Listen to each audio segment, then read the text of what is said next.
Welcome to Dying for Answers, everybody. What we're going to do now is go over news, fake news, untrue news, news that's been twisted and turned and made you to think one thing when it's really the opposite.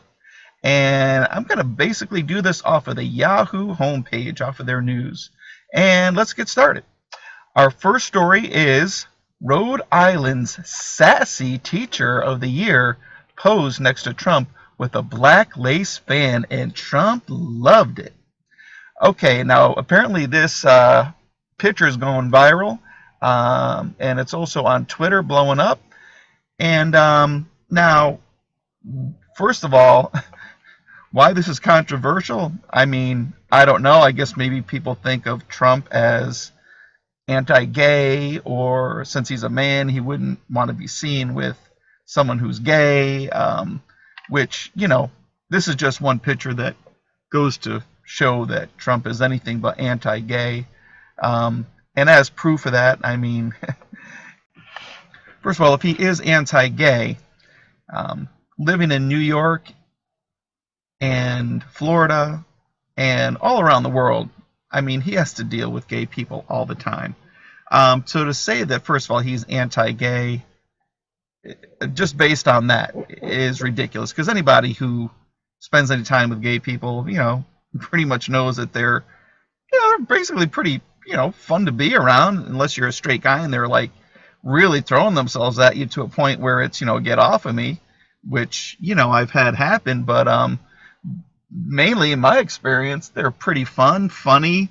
Most of the time they're kind of fun to be around. So I don't see why anybody would hate gay people. I don't think Donald Trump hates gay people. And here he is pictured with the sassy teacher of the year, a gay man, and has a big smile on his face. And he's also done over 100 executive orders. And if he was anti-gay, he could have easily, changed the whole law on gay marriage in America, which he has expressed he has no intention of doing. So this whole anti-gay Trump phenomenon that started out kind of hot and heavy when he was first running for president, they tried to use that against him to get the gay LGBT vote against Trump. But, you don't really see that being pushed anymore, because it's so obvious that he's not anti-gay that they can't push that narrative. Anyone who is still believing that is something that needs to be examined actually probably needs to have their own head examined, because it's obviously he's not anti-gay, he's not anti-LGBT, and could be further from the truth. Next story.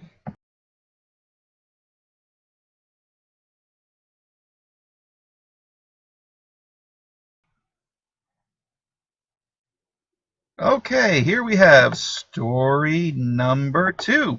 And this one says, grave concerns over the Trump administration's view towards civil rights prompts new investigation.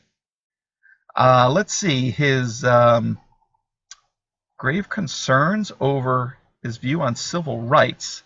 Well, let's see. He has hired more women to be on his team than any other president in the history of the world, history of America, at least. So as far as being pro-women, that just kind of went right out the anti-women, that just went right out the window. Yes, he's had his squabbles with some different women who were disrespecting him. Rosie O'Donnell, for one, that comes to mind in the forefront. But I mean, they had a battle going well before he was president. And actually, well before he had to even be mindful that what he said might come out into the public. Like, he has said some things that I probably wouldn't have said, but he is a competitor. He doesn't like to lose, and he doesn't take crap. I'm going to put it flat out. He doesn't take shit from nobody. Man, woman, I'm probably a child he could forgive, because they're not old enough to realize what they're doing. But once you're an adult and you're going to start attacking him, he's not going to hold back on you. you're responsible for what you do at that point. So yeah, he will attack you if you attack him. But like you said, he's a counterpuncher. He doesn't attack you first. If you go after him, though, you better believe he's going to come back after you. But so back to the whole civil rights thing prompting an investigation. I don't even see what they could investigate there. We just saw him in the previous article pictured with the sassy teacher of the year. So he's not gay. He's hired more women. He's not anti-women. His daughter met with the Latina business leaders of America to help them expand their businesses. So he's not anti-Latina. He has Ben Carson and Sheriff Clark, among other black people, Omarosa, that he's hired. So trying to say that he has any problem towards civil rights, he's actually given more government money to black colleges than any other president in the history of America. And he's had the backing of Dr. Martin Luther King Jr.'s children to say that he is a good man and not racist. So this, again, is just a farce that the news is trying to get you excited about, to think that he's against people. He's not against anyone except for people that are against him and against America. Open up your eyes. And here we go. Story in the news on Yahoo number 3. Feinstein, or Stein, however you want to pronounce that. Trump in for a rude awakening if he tries to shut down Russia probe. So I'm really getting personally fed up with this. This whole Russia probe narrative thing. They've been after Trump for over 6 months on this whole Russian thing. Comey came out and said that Trump wasn't being investigated, and he's the head of the FBI, who doesn't really like Trump. And for him to say that, I mean, that pretty much seals the deal. But, I mean, come on. This guy, Donald Trump, the guy who had a TV show, The Apprentice, has all these businesses. You think he has time to be messing around with Russia and trying to sell out the country? I mean, if anything, from what he's done so far only shows he's trying to help America. He's not trying to do anything against America. All this whole Russia probe is doing is wasting valuable taxpayer dollars. And don't forget, people, we are over $20 trillion in debt. Now, I looked up how long it would take to count to 1 trillion. I think it was something like, it was at 23 or 34 years. If you started at 1 and counted up to 1 trillion, it would take you over 20 years just to count that high.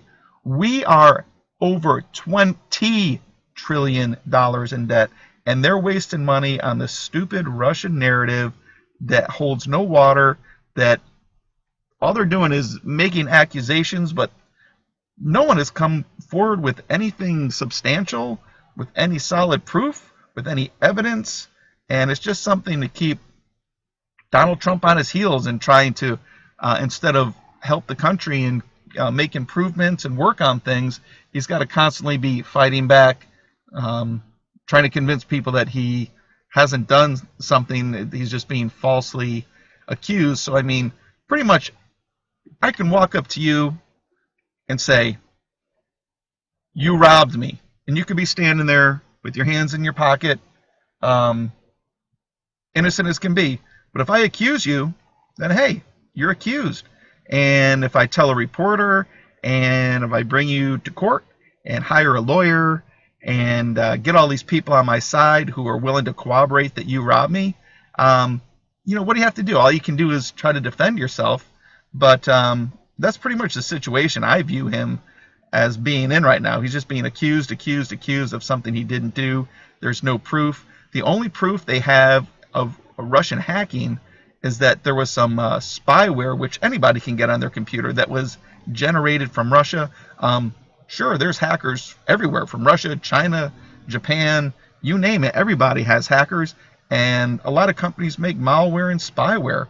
Doesn't mean it was from the government, and doesn't mean it was made to collude. It's probably meant to give your computer a virus, so you have to pay them money to have it removed. But they consider that spying because it's spyware, even though it's something that a high school kid could buy off the black market and infect computers with. So it's a bunch of garbage. They're trying to get us all excited about nothing here. Next story. The next story is, these are the best reasons to hate Chick-fil-A. Wow, this is news? Well, after reading the article, they had 15 reasons, and some of them made no sense at all.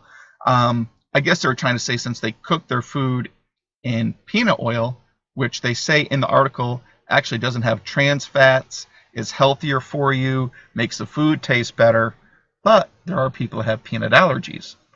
But you know what? People who have peanut allergies don't seem to be affected by things cooked in peanut oil unless they're super hypersensitive to it.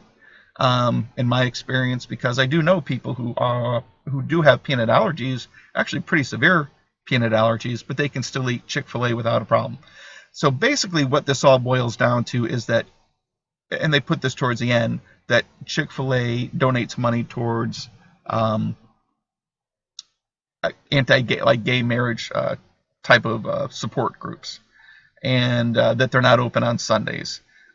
Basically, what it boils down to, in my opinion, is that whoever wrote this article doesn't like them for one of those two reasons, probably because they're a Christian company. And we're going to get more into that, and as something for another time. But there's a lot of anti-Christian people out there who will try to do anything to discredit Christians, give them a black eye, give them a bad name. When all basically Christians do is, try to live by the Bible, be good people, be generous, helping. Hey, if you're ever broken down on the side of the road with a flat tire, I'll bet you more than likely it's going to be a Christian person who's going to pull over and help you change that tire. Or if you're on the side, you're on the side of the street without any money and you are hungry and you're looking for a handout, I'm going to bet you it's going to be that Christian person who's going to come over and give you a few dollars to get a bite to eat. But that's basically what that boils down to. They said, that their fries aren't fried enough. And, everything's a matter of taste. They said their chicken sandwich isn't the best chicken sandwich. But hey, if you like their fries and you like their chicken sandwich, who's to judge that except for you? But I just thought that was kind of a crazy article for them to have in the top news stories of the day. All right, next. Next up, and this one's a doozy. You ready for this one? Yahoo News. BLM, or Black Lives Matter, Chicago files lawsuit demanding federal oversight of police. Black Lives Matter in Chicago, of all places, files lawsuit demanding oversight of police. So first of all, Black Lives Matter hates police. They hate cops. You can watch YouTube videos of them chanting, "Kill the pigs, the only good cop is a dead cop."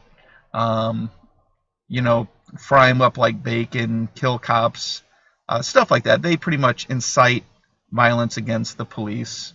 Their leader is wanted by the FBI for killing a cop, their originator. Again, you can look that up. It's a female. I can't recall her name off the top of my head, but you can look that up as well. These are all true things. If you don't believe me, check it out.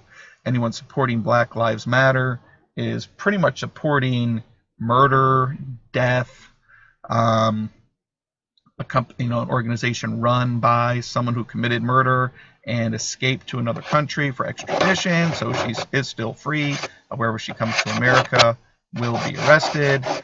This is a group that is funded by people like George Soros, who, in my opinion, is a very, very anti-American, very wicked person. He is a billionaire. He's got lots of money to throw around, and he always throws it towards interests that are only out to hurt us. If anyone can prove it otherwise, I'd love to you to comment below so we can have a good discussion about George Soros. But he is evil. He funds Black Lives Matter, gives them millions of dollars to organize for shirts, for supplies, for signage, for people to train them on how to organize and how to cause disruption, pays them to go to rallies and incite people trying to get them to fight or actually fighting. Just an all around a bad group. Now let's talk about the place that they're trying to have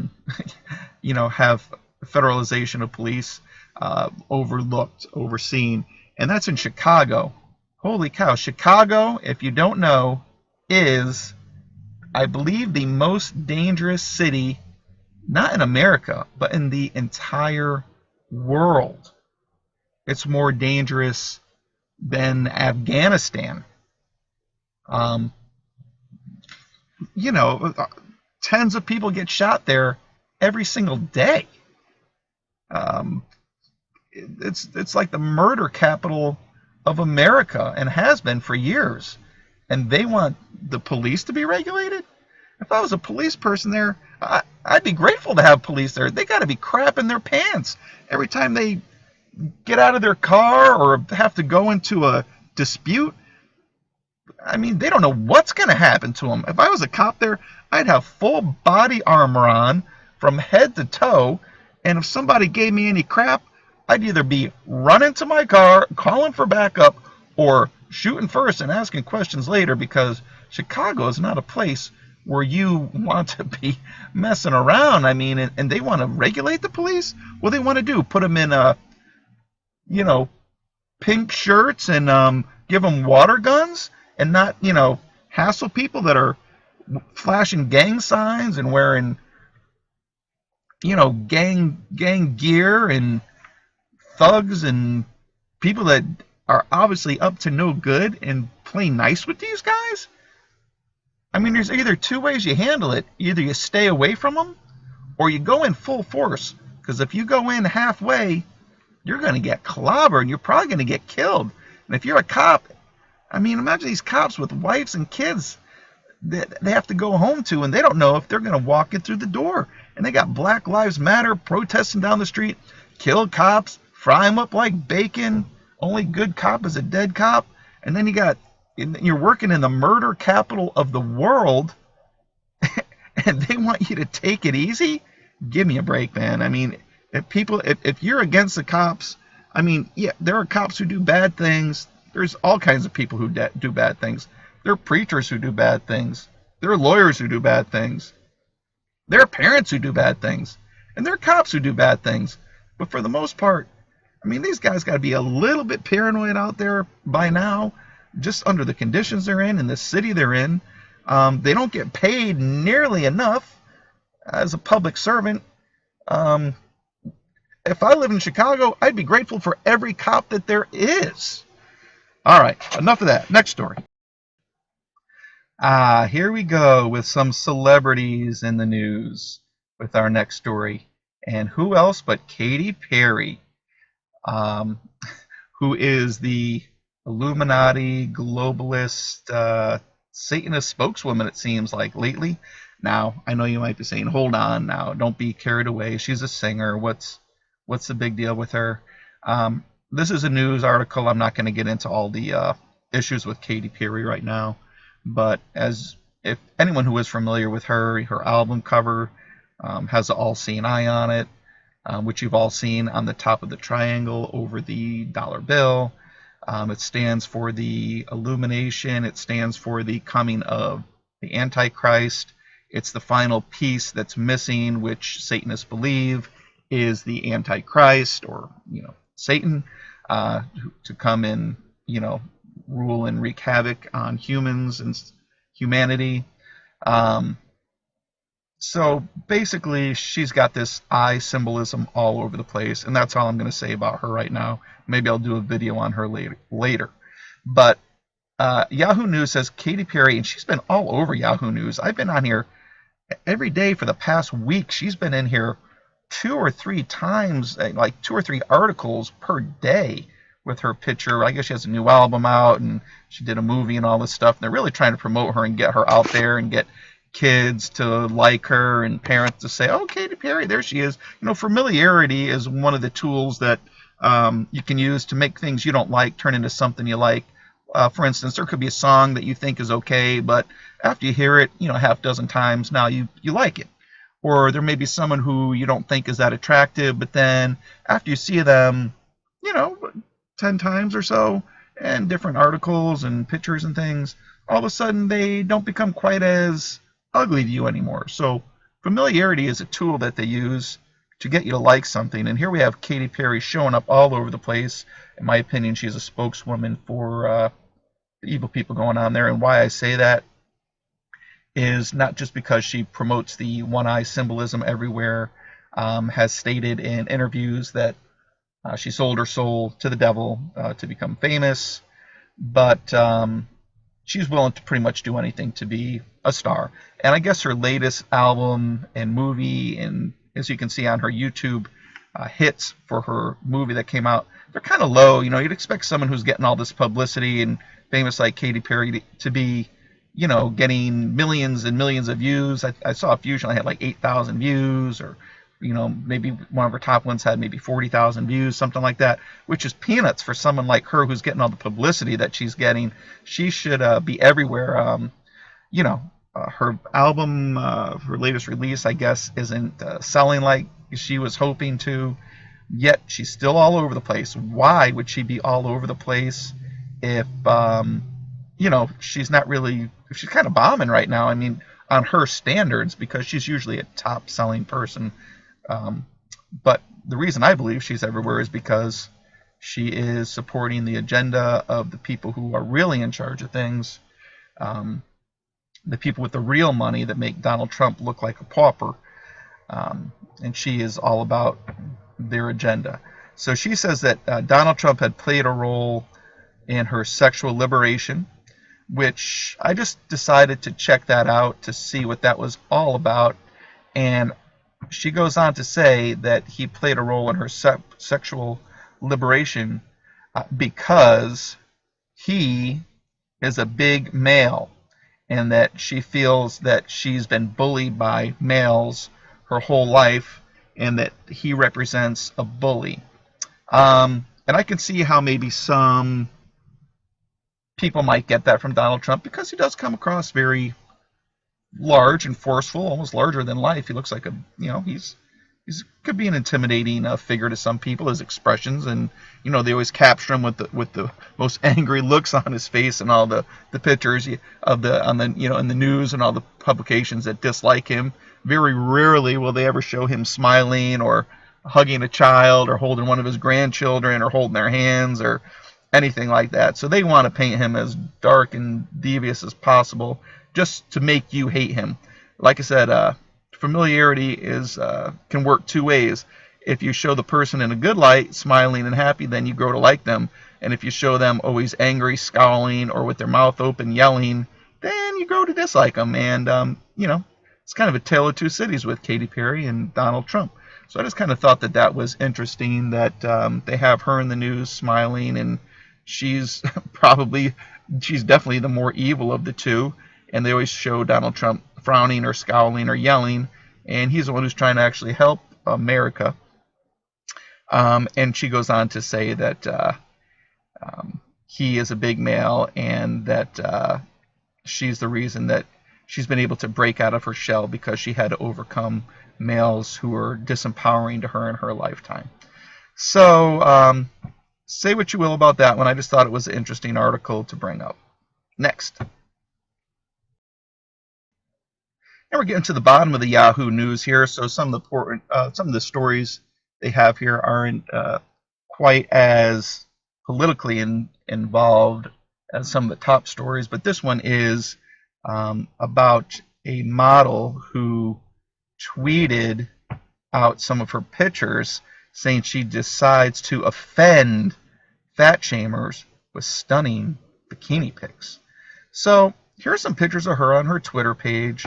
And to be honest with you, I wouldn't really consider her fat, like obese fat, I'd say she's, maybe she's a little chubby. She could probably use to lose a few pounds. But you know, uh, guys, if she thinks that guys are offended by the way that she looks, trust me, guys, 95% of the guys I know at least are not very offended by how women look if they're a little overweight. I mean, the thick look seems to be in more than anything, so I'm not really sure if she's just looking for some attention here, or what. But now, on the contrary, if you're obese, I mean, let's see, you put this girl next to like a Sports Illustrated model. I think 95% of the guys are going to choose the Sports Illustrated model. You put this girl next to, a girl who weighs 400 pounds. I think most guys are going to pick this girl. So if she is trying to prove something here by saying she's fat, I mean, she's a little chubby, but a fat shamer, I don't really see her being shamed by anybody. Maybe she is in her private life, but I don't know. If she's in the modeling industry, I'd say most of those girls always are self-conscious about their looks. I mean, girls who are as skinny as rails think that they're too fat and they're trying to lose more weight. They're always thinking that the next model is going to take their place, that they're not pretty enough. What can they do? Can they get plastic surgery? Can they wear their hair different? So that's just an ongoing model thing, if you ask me. Now, if you think being obese is in and cool, well, maybe you're right, because diabetes seems to be in, but it's not cool. Heart disease seems to be in right now, but I don't think that's cool. So being obese, you might think is in, it's not cool. It's not in and it's not cool, because it's going to lead you to being uncomfortable, being hot, being out of shape, not being able to walk up a flight of stairs without panting and breaking a sweat, having people sit comfortably next to you in meetings or on airplanes, and your health. I mean, you're going to die before your time is due, simply because you're going to get more than likely a heart disease or diabetes or something that's going to lead you to an untimely demise, and that's just a fact. Nothing against people that are overweight, but if they don't care, well, obviously they don't have a high self-esteem, is what I think, in my personal opinion. Feel free to do whatever you want. Hey, it's America. That's one of the things. You're free to do whatever you want, but don't expect special treatment if you're obese and you're proud of it. Don't expect me to move over my chair so I'm uncomfortable just because you're uncomfortable because there's not enough room for you. All right, next story.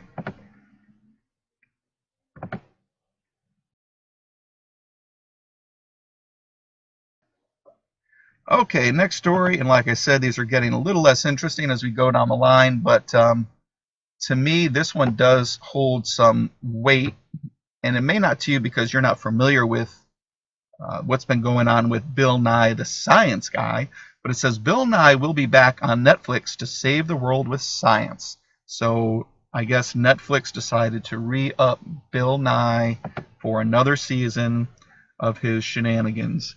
And growing up, I never was really into Bill Nye. I thought he looked like kind of a creepy weirdo type of a guy, I'll be honest with you.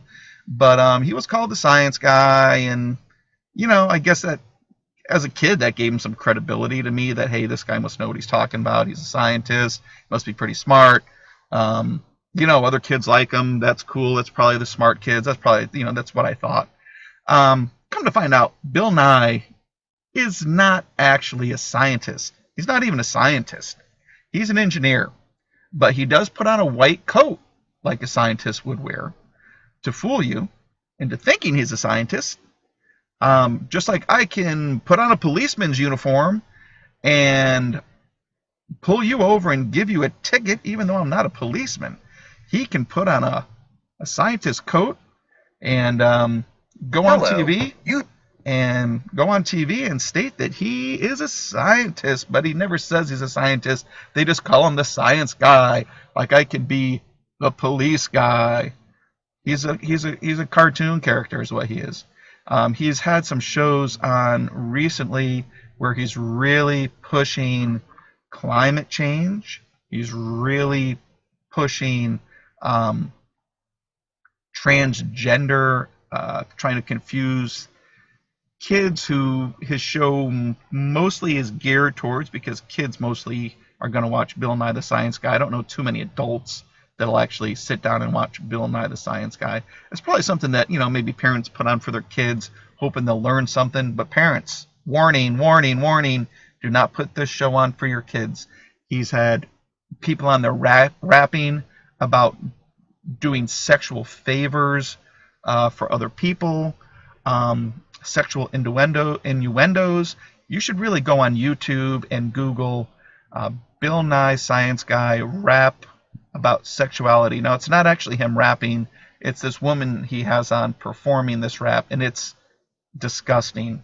And if I was a parent and I walked in and actually listened to what this girl was rapping about, and my kids were in the room listening, I would be fit to be tied. I'll tell you that right now. You should really go on YouTube and check that video out. Pull up, Bill Nye Science Guy rap on sexuality.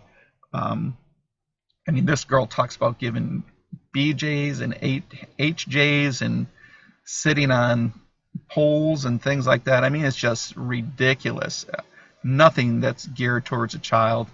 Saying it's, if you're straight, then you're a nerd. They have a guy who's a straight guy come out, who is a man who likes women, and of course he's got the high waters on and the tape around the middle of his glasses and his button-up shirt with short sleeves, the total nerd. And they all go up and they make fun of him and kind of push him around until they convince him that being transgender or gay or trans is the way to be, or to be non-sexual, not to have a sexual identity. And then at the end, he finally comes around and is like, oh yeah, I guess you're right. And then he's accepted by the singer and the rest of the little crew that she's dancing around with up there. And he starts dancing along with them. And then Bill Nye comes out at the end and congratulates them on what a spectacular performance and what a great song it was.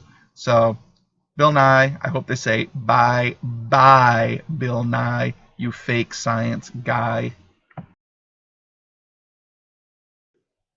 This is going to be a real quick one, and this one is titled "The New iPhone 8 Leak Highlights the Ugliest Thing About Apple's Design."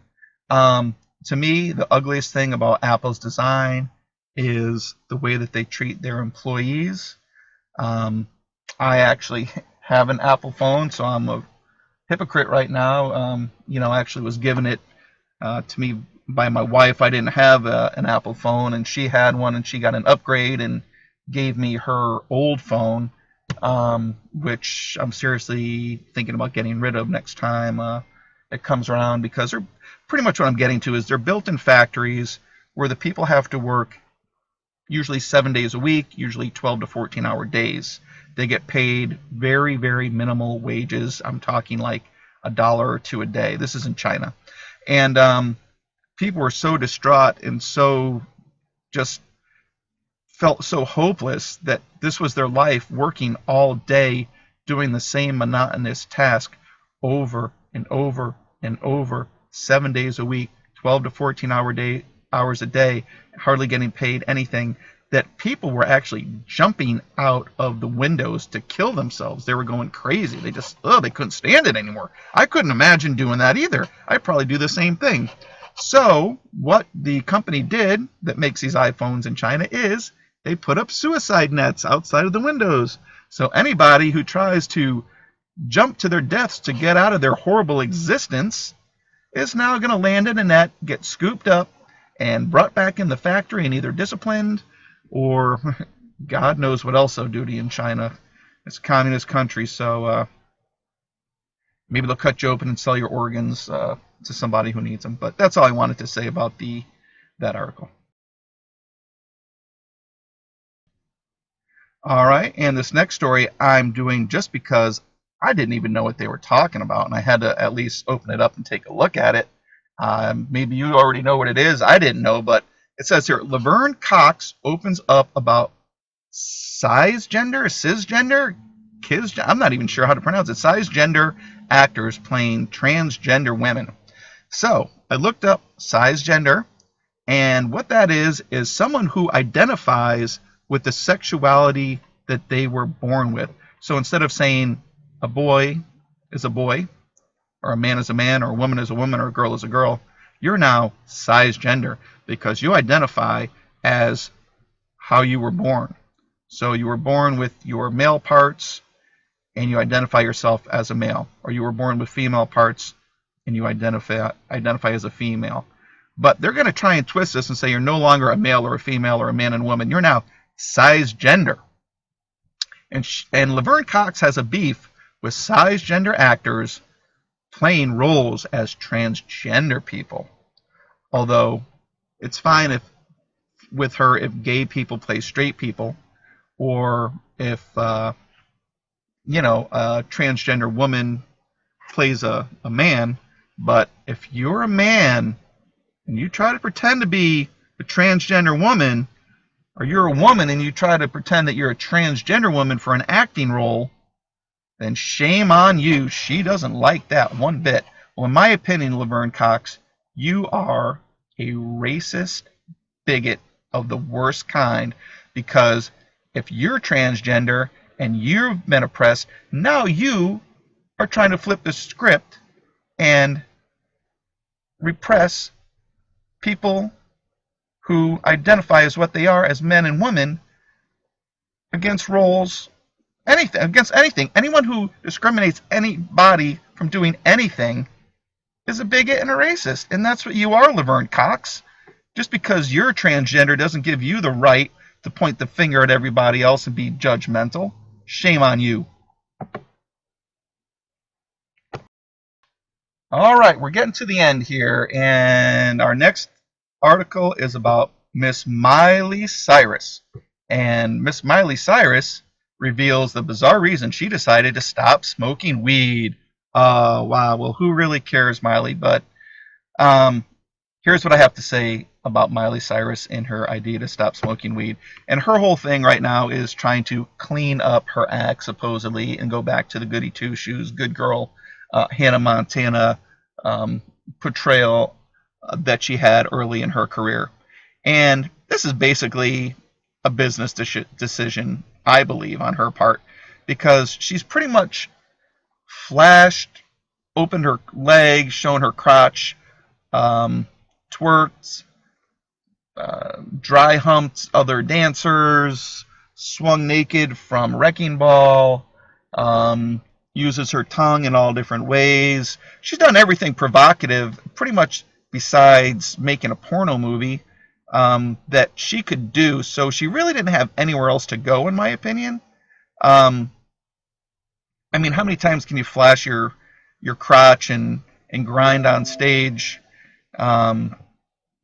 before it gets kind of old? So I believe this, by going back to her goody two-shoes attitude, that's going to shock people more than, walking around in a thong, because people have already seen her do that for the last few years, and it's kind of old, and it's not really getting her anywhere.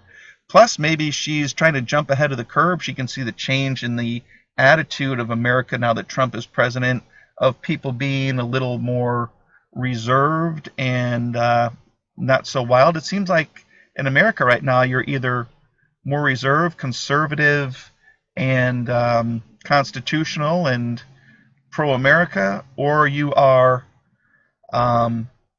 anti-American, anti-constitutional, going really outlandishly crazy to the opposite end of the spectrum. I think she's trying to jump ahead of the curve, because I think she sees Trump is winning this battle, and that her fan base is going to be more kids that are going to be, hopefully, a little more reserved and not as wild and not so interested in seeing the unclassy things that she's been doing. And maybe that's why she's trying to clean up her act. So I believe it's either that, but it's probably more of a publicity stunt on her part to shock people that the wild girl's now getting clean. But, if it doesn't work out, she'll probably get wild again. But who knows? It's just like Madonna always trying to change her look and shock people and stay different. Miley is trying to do the same thing. All right, next. Okay, and we're wrapping it up. Here's our last news article of the day. Of course, Yahoo is always adding news stories, but while I'm on here, this is what we've got. Here's what billionaire Mark Cuban thinks of Amazon's plan to buy Whole Foods. First of all, I used to think that Mark Cuban was, a pretty cool guy. I didn't really know anything about him, but I knew he owned the Dallas Mavericks, and he seemed to be pretty enthusiastic in the games. I'm a fan of basketball, and I like to see people that are, enthusiastic about winning, and so I kind of thought that was kind of cool. And he looks basically normal. I mean, he looks a little Frankensteinish with his big, pointy chin and all that kind of stuff, but and his Frankenstein haircut. But the more he opens his mouth, the less I like this guy. I'll be honest with you. So here he is saying that Amazon buying Whole Foods is a good idea. It's a great idea. He can't believe such a great idea that Amazon should buy Whole Foods. You know what? It's a terrible idea. Amazon is turning into a monopoly. And for all you who don't know, Monopoly is not just a game where you try to buy hotels and, it's basically you try to put other people out of business is the whole idea of Monopoly. And monopolies in America are actually illegal. I remember when I was a kid growing up that the government broke up the telephones into the baby Bells because Bell South, because the Bell telephone company was too big, so they broke it up into smaller companies. And they've done that in the past with other companies as well. But Amazon, I believe, is on the same path. I mean, they're putting retailers out of business, which means we're losing jobs. You and me are going to be out of work if Amazon keeps taking all these retail jobs. So I don't like it. I don't like it at all. Amazon's getting way too big. They're owned by Jeff Bezos, who owns the Washington Post, which a lot of people refer to as the Washington Compost, because of their negative views of Donald Trump mainly. And why does he have such negative views of Donald Trump? Because Trump has often stated before he even ran for president that he thinks that Amazon's getting too big, that they need to be, broken up into smaller parts. And he doesn't want that. He wants to dominate. He wants to own everything. He wants control of everything. He wants everyone's jobs. Not that he wants your jobs, he wants everyone's money. How much power is enough for one person? How much money is enough for one person? I don't understand people who admire these people who are rich, and they just want to be more rich. They don't want to do anything to help humanity. They don't want to do anything to help the little guy. All they want to do is take more. They want to take over businesses and take the money from all these businesses, and they'll probably fire half the employees, put in robotic cashiers, and Amazon will ship the food to your house. I mean, it's a bad path that this is going on, people. And if we don't wake up and do something about this soon, there's not going to be any jobs left for people. All I got to say is thank God Trump is trying to bring in, Sprint and bringing coal back and steel. He's trying to at least do things to help bring back jobs. But, man, they're leaving as fast as they're coming. They're actually leaving faster than they're coming. So I really pray for America. I pray for people to open their eyes to see what's going on. Just to see, these people that own these big corporations are not out to help us. These people who support the politicians like Hillary Clinton and give her millions of dollars, they're not doing that because they like Hillary Clinton. They're doing that because they like that Hillary Clinton will help them out and let them have monopolies and help them, dominate and control everything. But that's not good for people. That's not good for Americans. That's not good for your jobs. What are you going to do when you don't have a job? You're going to rely on the government to give you food every month? You're going to rely on them for your housing? You're going to rely on them to tell you what you're going to eat, where you're going to live, what kind of education you can have? I mean, it's going to be turning into socialism, which I can't believe people who like socialism, but socialism is pretty much giving the government control of everything. everything corporate. So instead of you being able to go out and open a business and run it the way you want to, no, they're just going to be big corporations like Walmart that is run by the government, and they set the prices of the food. They set what food will be in there, what clothing will be in there. So basically, they're telling you what you can eat and what you can wear. That doesn't sound like freedom to me. Freedom is when, you know, I get mad at Walmart because they're charging too much for children's toys. So I open up a toy store down the street, and I offer a better variety of things that people want. Not only what Walmart offers, but what I want to put in there. And then the public can decide whether they want to shop at my store or at Walmart. Maybe I'll make money, maybe I won't. Maybe I'll go out of business. Maybe they'll like Walmart better. But at least I have the freedom to make a change, to do something, to be inventive. That's all I'm going to say about that right now. I'll do a video on socialism later. But that's the news for today. Love y'all. God bless. Have a good day.